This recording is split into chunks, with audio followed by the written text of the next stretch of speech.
Hello, everyone. Welcome to your newest episode of the Cosmic Matrix podcast with your host, myself, Laura Matsu, and my husband, Bernhard Günther. And on this episode, we are going to talk about how to live a more authentic life. So a lot of people have realized lately how costly living an inauthentic life can be. And in the past few years, the pandemic and the chaos happening in the world has put many people into situations where they either had to speak an unpopular opinion, stay silent, or go along with a crowd that seemed to be walking off a cliff. And many people have discovered that there's also pain that can accompany authenticity and have realized that being authentic can cost you certain relationships. So I think we often think that being authentic will be this liberating process, but then we can discover in the process of sharing who we are that, in Gabor Mate's words, there is no painless authenticity. So when you risk sharing who you are, it comes with a gift, a gift of the freedom to be who you are. But that gift can also come at a cost of certain relationships who benefited off of you people pleasing and being someone you are not. And one of the main questions I get asked by people, either in our programs or on social media, how can I speak up more during these times? So in this podcast, we're going to give some answers to this conundrum and offer several different angles for you to look at about why perhaps you aren't authentic, where that could be coming from, and how you can live a more authentic life. So in the first hour, we're going to discuss what does it even mean to be inauthentic? How can you tell when you're being inauthentic? And what does it mean to be authentic? We're also going to discuss how inauthenticity can manifest in health problems later on in life, the relationship between healing trauma and becoming more authentic, how authenticity can actually be a protection against evil, and how shadow work and inner work really helps us to become more authentic. And in the second hour, which is only for members, so for those who are new to our podcast, we always do a second hour of the podcast, which is available for everyone who's signed up to our Veil of Reality membership. So if you want to join that, go to veilofreality.com and you'll see under membership on there, or you can go to veilofreality.com/membership. And you can join and get access to all those second hours. So in that second hour of this podcast, we're going to discuss how attachment styles relate to authenticity, Pluto and Aquarius, how that relates to authenticity, the dark night of the soul and its relationship to being authentic. Also, how spiritual bypassing and the idea that spiritual people should be quote unquote nice relates to our inability to be authentic. How authenticity or inauthenticity and authenticity also protects us against Wetiko, which is the mind virus that we've shared about in several other podcasts. The wounded inner child and his or her relationship with authenticity. How going through the dark night of the soul is often linked to becoming more who you authentically are, and the importance of authenticity, truth, and awakening. So before we get into that, we're just going to do a quick announcement. The next round of Embodied Soul Awakening, which is our 14-week private online group coaching program in psychological and spiritual self-work to embody your true self with Bernhard and I, it started enrollment right now. So this round is going to be from May to August. Again, these courses are always limited to 35 people. That's the max that we can really take on to have a really intimate, great group experience. And if you want to join us, you can join us at thetimeoftransition.com. So it's thetimeoftransition.com. And there's an application there so you can apply and learn more about it. Excellent. Thank you so much. That's a very great topic, an important topic for reasons Laura just mentioned in the introduction, the necessity to become authentic. So before we dive a bit deeper into all these topics and give more practical suggestions about what it all means, it's best to start to actually with some definitions or pointers of what it actually means to be inauthentic and what true authenticity is, because there are many kinds of misperceptions around that as well. So what does it mean to be inauthentic? Well, in a nutshell, we start living an inauthentic life when we fall into, for example, the trap of comparison and are very concerned about what other people think of us and the way they see us. which most often results in people pleaser program and a lack of boundaries. That nice, be nice program, what Lord has mentioned it, which also can relate to spiritual bypassing. What happens then? We then create a mask, a fake mask, a false persona, and build that fake persona to appear a certain way based on the social image we'd like to portray to others in order to be liked. We then start to identify with this external ego personality, this fake persona, mistaking it for the true self, and create then even further disconnect from our true self and essence. And then any feelings and emotions that actually contradict the ideal image we have of ourselves and we like to portray to the outside then get pushed into the unconscious. That basically results in suppression of our wounds, traumas, and so-called negative emotions which we don't like to feel, express, and show. So this is the basis of a lot of shadow, not projection, but suppression. And this inauthenticity then is basically based on an internal split, which means it's a contradiction between how we act, what we say and do, and how we actually feel internally. It's not being truthful. It's not being in integrity. That's how it relates to integrity as well. An integrated human being is fully authentic. When we get stuck in inauthenticity, we also lose our inner guidance connected to essence and the divine. This is a very key point. And then we look more externally for guidance. That's also inauthenticity is behind the creation of authoritarian followers that fall easier into following orders, not questioning authority or what's happening in the world because of their loss of authenticity and hence their inner guidance, loss of essence.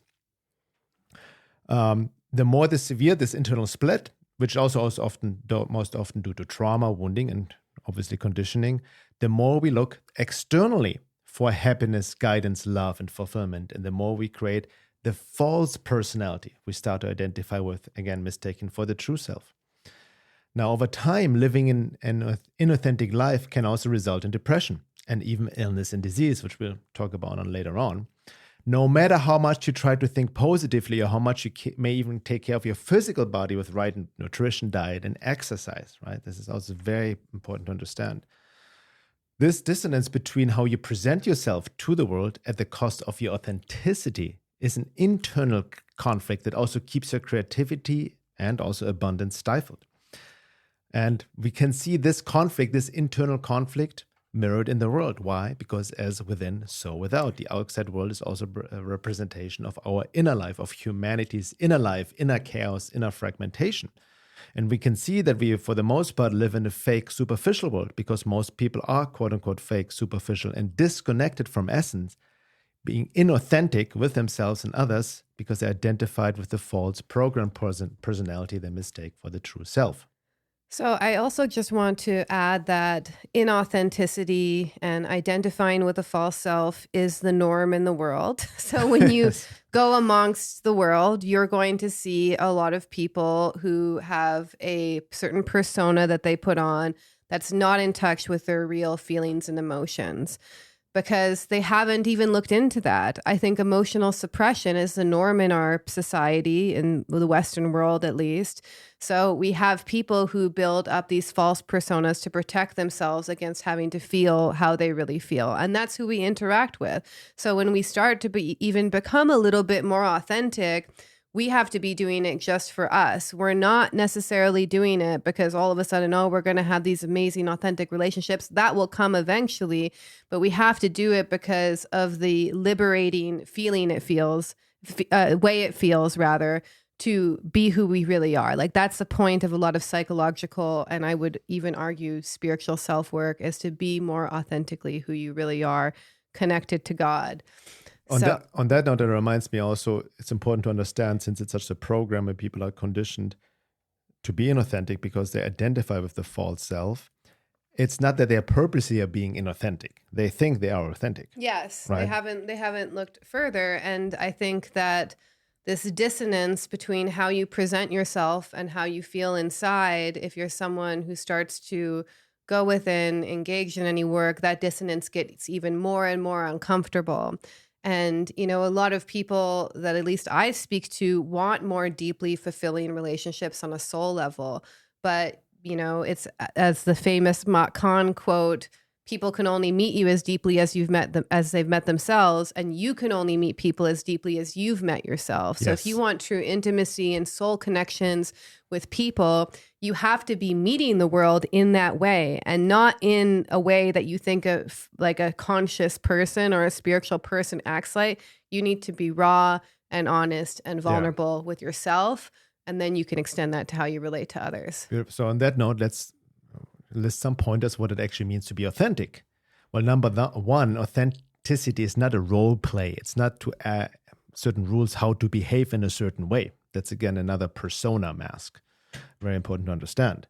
And also, authenticity doesn't mean to just express any desire, feeling, thought, or compulsion you may have, or act from your neurotic, wounded, entitled ego, right? It's not a cult of personality. It doesn't give you permission just to project on everyone and just, quote unquote, mistake your opinion for authenticity. Exactly. I want to really point that out, because authenticity doesn't mean you have to go around being an asshole all the time. Exactly. Actually, that could be revealing. If your authentic nature is to go around and being an asshole all the time, that says more about your own inner state than actually the truth of that person. So, that's why we're going to touch on later that it really needs to come as a byproduct of your inner work, that you can be authentic and not be an asshole, that you can be authentic and you can be truthful, and you don't have to be rude or crappy to people. You can, I prefer to lace our authenticity with compassion and consideration for the other person.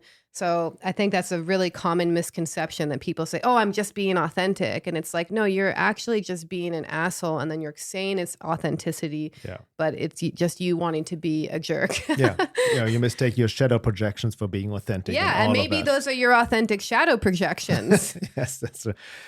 Ultimately, authenticity truly means to act from your true self essence, which is your connection to the divine. That's the ultimate quote unquote goal and aim, and make the personality a clearer mirror or transducer of the true self as an expression of the true self and values based on truth. Yeah.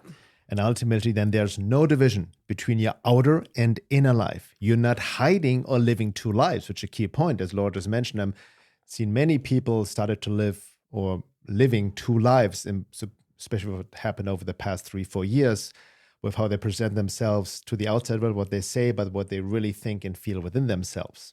So it's literally like almost living like two lives. And that friction can result in the stifling of the life force, even disease and illness over time, which we'll get into.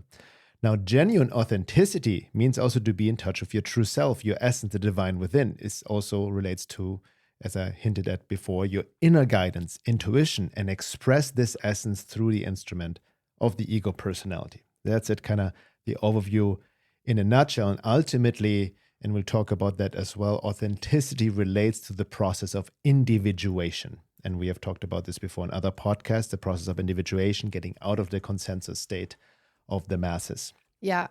Okay, so let's dive more into the high price of inauthenticity and how inauthenticity can manifest in health problems. So this is something that Gabor Mate covers a lot in his work. I learned it when I took his course, Compassionate Inquiry. He also wrote about it in his book, The Myth of Normal. And essentially, I'm just going to give you the little notes from that, from the book where he talked about it.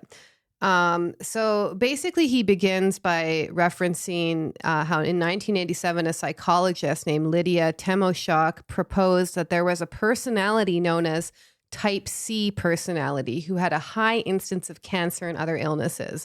So for those, I mean, I'm sure people know, but type A tends to be very rigid and they tend to be very productive and very organized. Type B tend to be more creative and kind of disorganized. So she defined one that was known as type C. And she said type C traits included being patient, unexpressive of negative emotions, particularly anger, and compliant with external authorities. She had interviewed 150 people with melanoma and found these patients to be excessively nice, pleasant to a fault, uncomplaining, and unassertive. They were identified as pleasers. While anxious about their disease progression, their worries were focused in a specifically outward direction, away from themselves and towards the effect that their illness was having on their families. Gabor Mate also noticed something similar in his family practice, that it was the nice people, the ones who compulsively put others' expectations and needs ahead of their own and who repressed their so-called negative emotions, who showed up the most with chronic illness. And he says, the reason I believe is straightforward. Repression disarms one's ability to protect oneself from stress. In one study, the physiological stress response of participants were measured by how their skin reacted electrically to unpleasant emotional stimuli, while the patients reported how much these stimuli bothered them. So this is a study they did. And it flashed on a screen. What it flashed on the screen were insulting or demeaning statements such as, you deserve to suffer, you're ugly, no one loves you, you only have yourself to blame. 3 groups of participants were assessed in this way: people with melanoma, people with heart disease, and a healthy control group. Among the melanoma group, there was a consistently large gap between what they reported, that is, to what degree they consciously felt upset by these scornful and disparaging messages, and the level of bodily stress their skin reactions betrayed. So basically, they didn't experience the stress consciously, but their body did. That's the key thing. In other words, they had pushed their emotions below conscious awareness. This cannot help affecting the body. After all, if you go through life being stressed while not knowing you are stressed, there is little you can do to protect yourself from long-term physiological consequences. So let's just stop there real quick. So this is a really important thing, because we may think like, oh, I'm not people pleasing. Oh, I'm not stressed right now.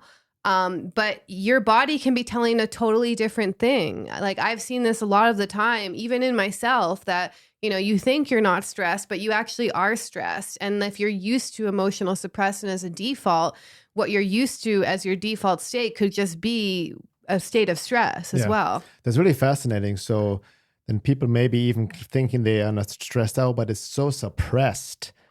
They're so disassociated or flat affect that they actually don't understand, that they are actually under stress, but they don't know they're under stress. Exactly. So that's a really key aspect of it, is that sometimes, you know, sometimes we like, we'll cover this later, but sometimes we don't even know when we're being inauthentic. Sometimes we don't even know when a relationship is wrong for us. And this is where the inner work, embodiment work, somatic work comes in handy, because as your being changes, you start to sensitize yourself to these things. That's been my experience, at least, is when I was first starting my own spiritual journey, where I was engaging in a lot of spiritual bypassing, I didn't actually start to notice little moments where I was being inauthentic, or I was involved in a relationship that wasn't right for me.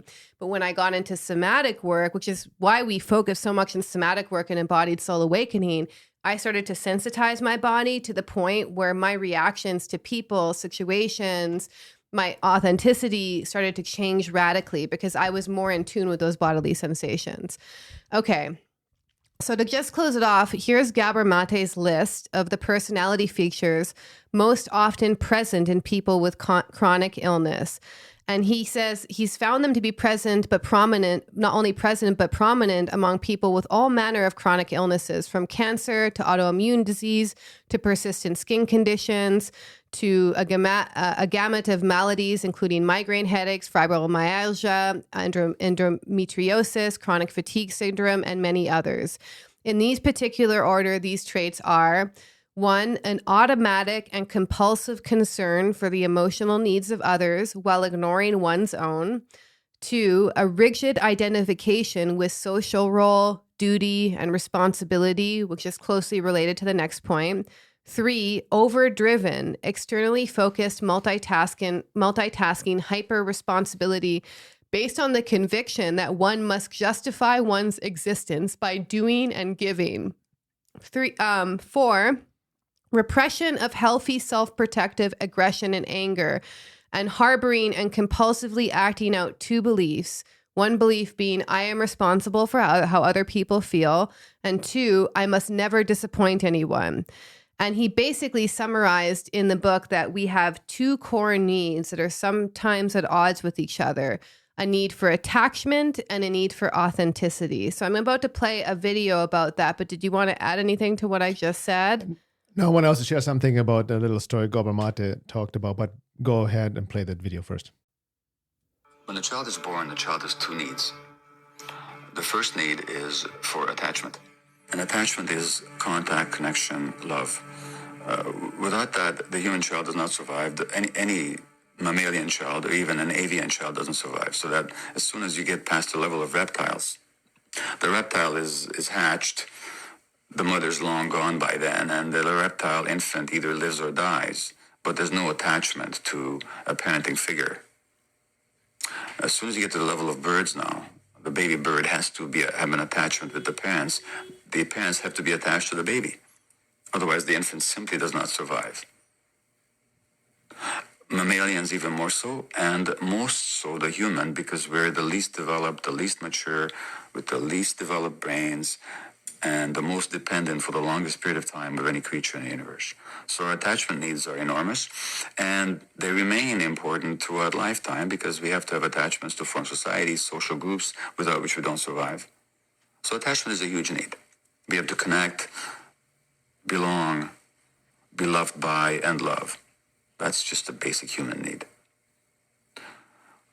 But we have another need as well, which is for authenticity. Authenticity is the capacity, as I said earlier, to know what we feel, to be in touch with our bodies, and to be able to express who we are and manifest who we are in our activities and in our relationships. Now, why is that? Well, think of a human being in the evolutionary period who's not in touch with their body and their gut feelings. How long do they survive out there in the wild? So authenticity is another huge survival need. Great. So far, so good. But what happens to a child where the attachment need is not compatible with the need for authenticity? In other words, if I'm authentic, my parents will reject me. If I feel what I feel and express what I feel and insist on my own truth, my parents can't handle it. And parents convey those messages unconsciously all the time.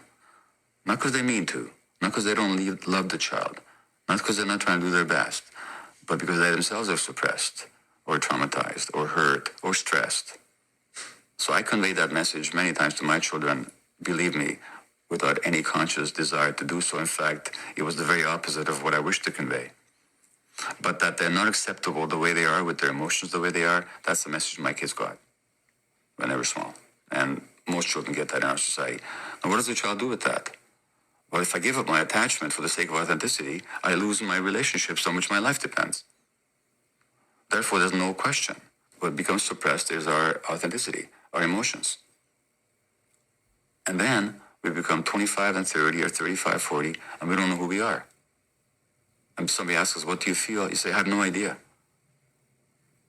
And how many times we've all had the experience of having an inkling of a strong gut feeling, but we're ignoring it. We're ignoring it and we get into trouble.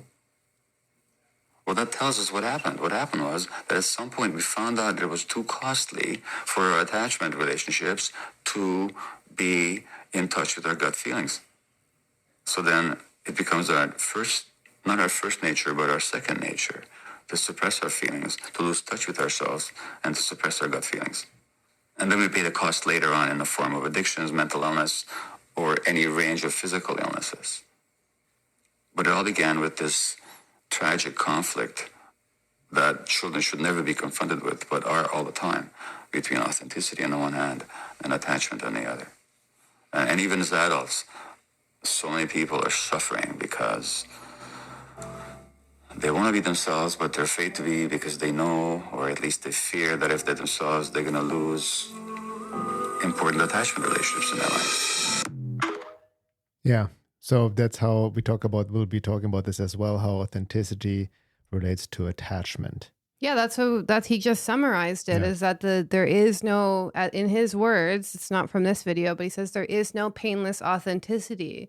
So we will risk relationships which benefited off of us people pleasing, off of us being a false self, when we start to be more authentic. And I think a lot of people have experienced this in the past few years because of the world situation. They've been forced to take an unpopular opinion. They've been forced to speak up against something that they knew was wrong. Or maybe if they didn't speak up, they suffer the consequences of having to live in an authentic life around people who they couldn't share their real thoughts or views or feelings towards. And that has health consequences. Yeah, this is very important to understand, because there's no easy road to authenticity. Authenticity is not just this gateway to more love and authentic relationships, everything's going great. No, it will actually expose relationships that are actually not working. It may disrupt relationships. It may your authenticity may trigger people. There's such a thing as painless authenticity, as Gabor Mate said. In fact, from a bigger picture perspective, the whole Matrix program wants people to be inauthentic and not authentic. Right? Yes. It programs people to not question authority, just to go along. Don't trust your gut feelings. Don't trust your intuition. Don't have original thoughts. Yeah. And, being able to speak from an embodied place means that you're in tune with your bodily sensations. Like a point that he made is that we get so used to suppressing how we feel, especially if it happens in childhood, that we may, as adults, not even know how we feel. And so when someone asks you how you feel about things, I can't tell you how many times I've talked to people, how do you feel? And they have no idea, because they've been so out of touch with their authentic feelings that when asked about how they feel, they don't even know anymore. Exactly. So we're going to also play another video. It's a perfect example of this type C personality. He talks about a woman who found out she had cancer and then basically had to go through this journey herself. Well, let me tell you about a friend of mine who lives in Calgary. Her name is Shannon Duke. And Shannon is 48 years old now. And when she was 37, she was diagnosed with stage 4 breast cancer. Now, stage 4 meant that the cancer was already in her bones by the time it was diagnosed. At that time, she had 2 young children, age 1 and 3, and married to a well-to-do businessman. She herself was a very high-functioning executive for Microsoft in Calgary. And then she's diagnosed. She had the perfect life, perfect marriage, perfect home, of course. And then she's diagnosed. And healthy, physically, fit, always ate well. And then she's diagnosed with stage 4 breast cancer. And she has a transformation. Now, she gets the best medical advice she can get anywhere in North America, and she traveled to New York and elsewhere. She got the best medical treatment, and with that, she was given 1 year to live, because that's the prognosis. Stage 4, despite the medical treatment, chances are you'll be dead in 1 year. Now, a year ago in February, just a year ago now, Shannon traveled to the Napa Valley of California with some of her friends, and they celebrated her 10th year survival and her 47th birthday. And the transformation that she experienced was that when she was diagnosed and started paying attention, she realized that her life had not been her life, because she was sexually abused as a child. And her response to the abuse was, of course, as many children will experience, it can't be about the adults, it's about me. So if this terrible thing happened to me, I must be a very bad person.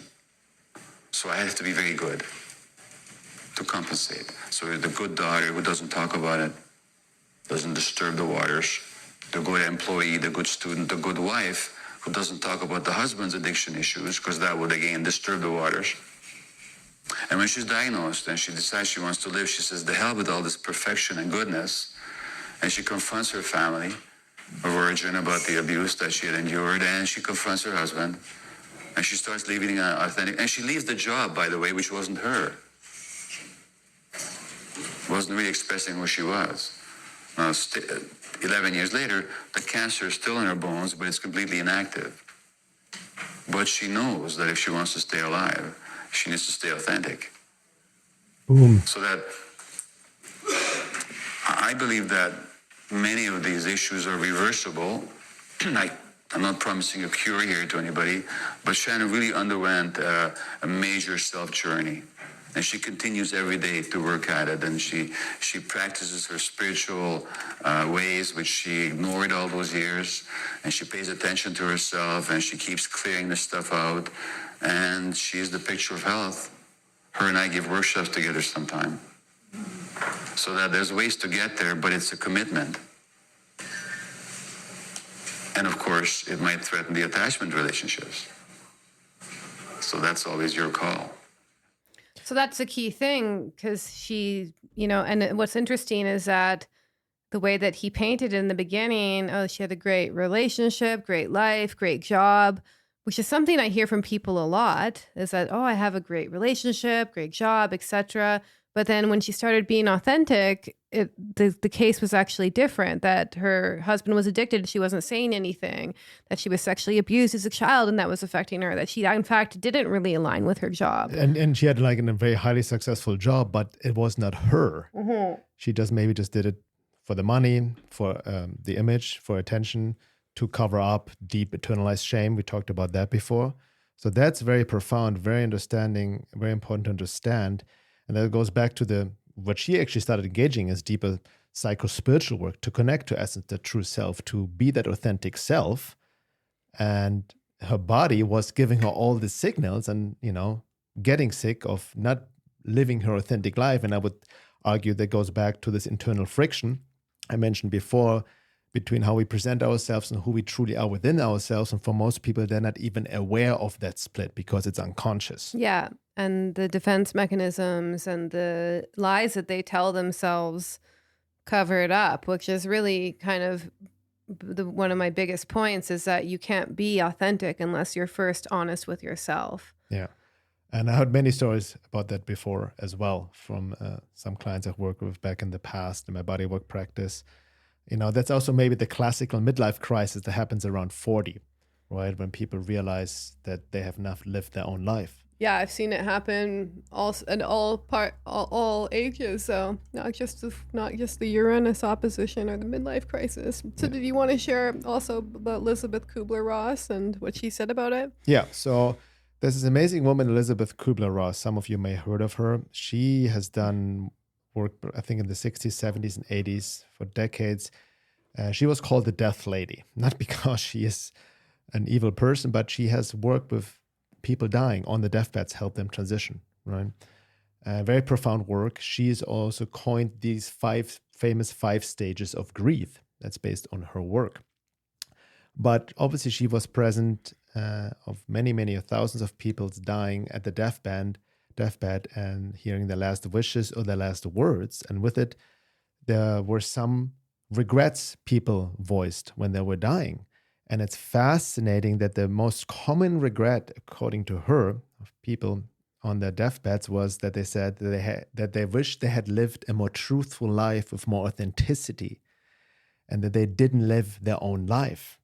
And that's exactly what the realization this woman realized, which Gabor Mate described, that she realized, I wasn't living my own life. I was, quote unquote, successful in all ways and it looked great from the outside, but it was not my own life. And there's another great quote I want to share from Elizabeth Kubler-Ross. She says, it is very important that you only do what you love to do. You may be poor, you may go hungry, you may lose your car, you may have to move into a shabby place to live, but you will totally live. At the end of your days, you will bless your life because you have done what you came here to do. Otherwise, you will live your life as a prostitute. You will do things only for a reason to please other people, and you will never ever have lived, and you will not have a pleasant death. We think sometimes we're only drawn to the good, but we are actually drawn to the authentic. We like people who are real more than those who hide their true selves under layers of artificial niceties. Yeah. Boom. Very profound. As one of my teachers also said, it reminds me, he always says that authenticity is irresistible. And that's really the key. That's the kingdom to true love, to true also abundance, prosperity, to a true life, to your soul purpose is authenticity. Yeah. So how can we become more authentic? So I'm going to repeat my first point is you can't be authentic unless you're first honest with yourself. So this means noticing how you really feel about things, acknowledging your true thoughts about a situation, acknowledging the truth of what's going on in your body, paying attention to those certain sensations, and giving voice to it when necessary. So I think the biggest thing is that we tend to, over time, lie to ourselves about our situation. We may be in a relationship that's not right for us, and we lie to ourselves and we say, oh, it's not that bad, but our body is telling us a different message. Or a job, perhaps, that we don't feel aligned with, or maybe we just go home every day and we just feel totally drained and empty. That's usually a signal that, you could be overworking yourself, or maybe that's not in alignment with who you really are. Because when you're doing something in alignment with who you really are and that's authentic for you, even though it still can be work, you tend to get more energy and inspiration from it most of the time. So you need to be able to be honest with yourself. This involves being self-aware, noticing what it feels in your body, especially when you're inauthentic. So the moment, just notice this when you go out in the world, when you say something that's not actually that reflects how you really feel or are, notice when you're inauthentic and notice how that feels when you're inauthentic. And then the opposite point is be aware when you are authentic with someone and how that feels within you, because there's a dissonant energy. There's an uncomfortable energy behind when we are inauthentic, even in the subtlest of ways, and sometimes, it's such on autopilot. Like, for example, if someone at the grocery store asks us, how are you doing? And we're having a really bad day. Most of us will just say, good, I'm fine. Right? But just notice how that feels. Doesn't mean that you need to dump your whole day on the person working at the checkout who's just asking you to be polite, but just start to notice how that feels, because awareness of the moments you're inauthentic and the small moments that you maybe are authentic is the first step. Yeah. I would also say it's not that easy. You don't become authentic overnight. It's a process.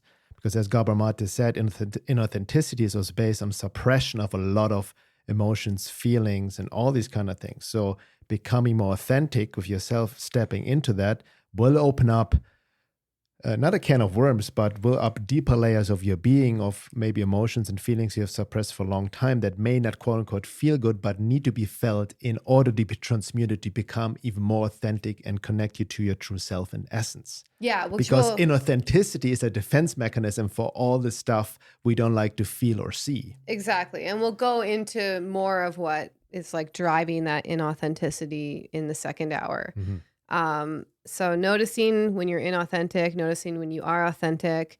And, a lot of people talk about how can we protect ourselves against evil lately. Well, first of all, shadow work is really critical. And it's not only critical for a defense against evil, but it's critical for a defense. It's critical to be more authentic. So, when we see evil in the world and we're unwilling to also look at how evil plays out within our own lives via the ways we lie to ourselves, or even more gross ways, the way we harm others and don't realize it. There's a huge link between authenticity as a protection against evil and shadow work as a necessity to become more authentic. And I'm going to read a quote, actually, that I wrote. I just realized. So when you engage in sincere shadow work, or people who engage in sincere shadow work should feel safer to be around, mainly not only because they're more authentic generally, so they're more authentic, they're more straightforward, because they've looked at all the uncomfortable parts of themselves that most people hide. So, when I talk about some of my stories about addiction or some of my traumas I've experienced, I've processed them and I've looked at them from so many different angles. I can just be real about it. There's no shame around it anymore with me. It's just what happened, right? So doing the shadow work and healing work will make you more authentic and straightforward with others because you face the lies within yourself. However, the average person tends to not only put on this inauthentic mask, but they tend to constantly project disowned parts onto others. So if I hadn't done shadow work and healing work on my own past, I would just constantly judge people who were like drug addicted or who were really struggling. That would be my projection because I was unwilling to look at that part of my past. And so that creates madness and confusion in relationships. So shadow work will generally help you be more authentic and straightforward with others because you face the lies that you tell yourself. Excellent. And also another quote I'm going to read related to authenticity as a protection against evil. This is from John Sandford in his book, What the Shadow Knows. It's a short quote. And he says, honesty is the greatest defense against genuine evil. When we stop lying to ourselves about ourselves, that's the greatest protection we can have against evil. Excellent quote, because that ties really into deeper esoteric spiritual self-work and going beyond what a lot of people focus on nowadays with the, truth movement matrix. Yeah, exposing the lies out there, the corruption, everything, but everybody's so externalized. But it's almost quote unquote much easier on a superficial mental level, information level to expose the lies out there as opposed to facing the lies you tell yourselves.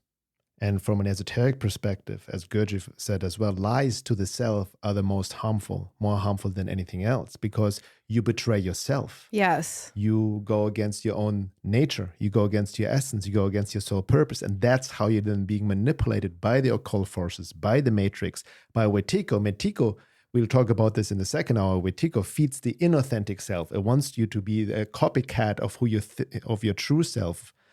It's a very intense deception. So facing the lies you tell yourself is the hardest and most courageous because it takes also a high level of self-responsibility. And the wounded ego easily wants to fall into the blame victim trap.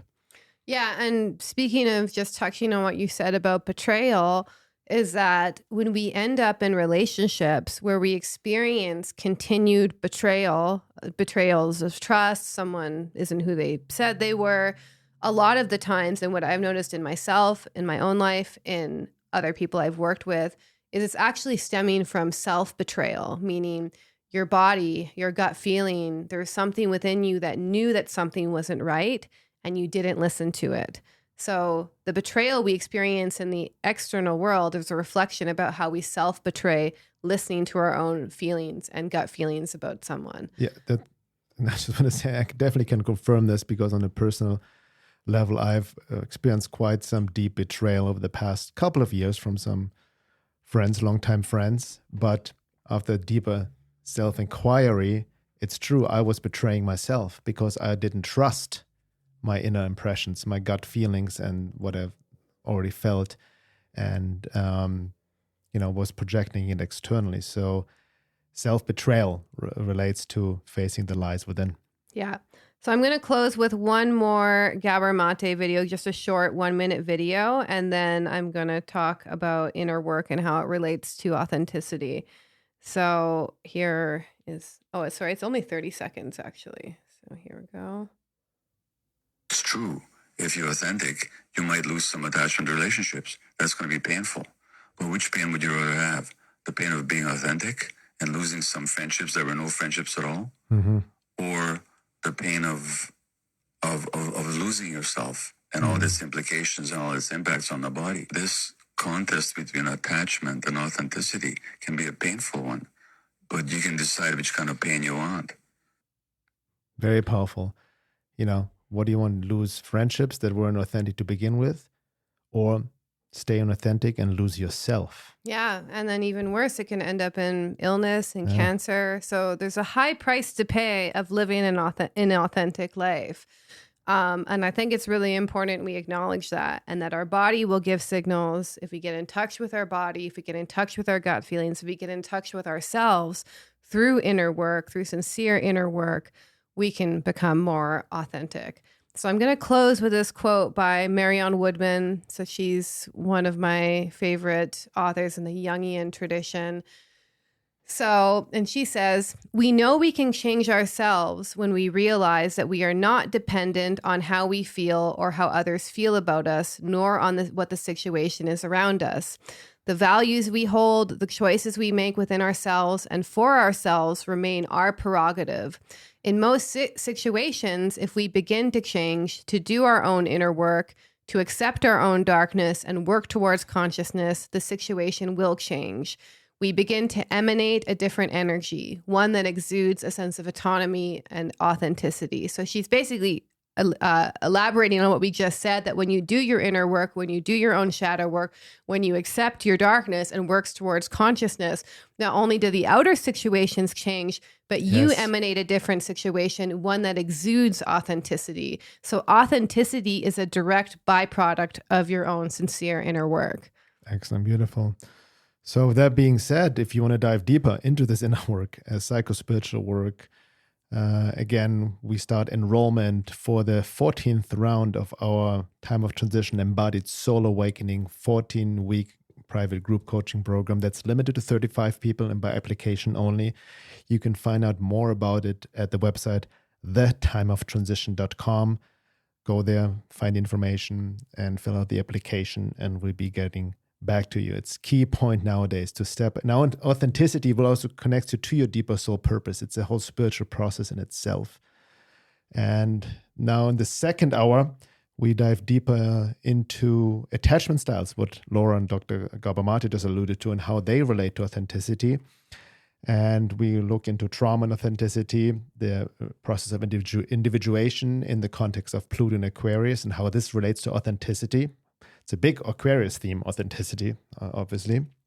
How spiritual bypassing and the idea that we should be nice relates to inauthenticity.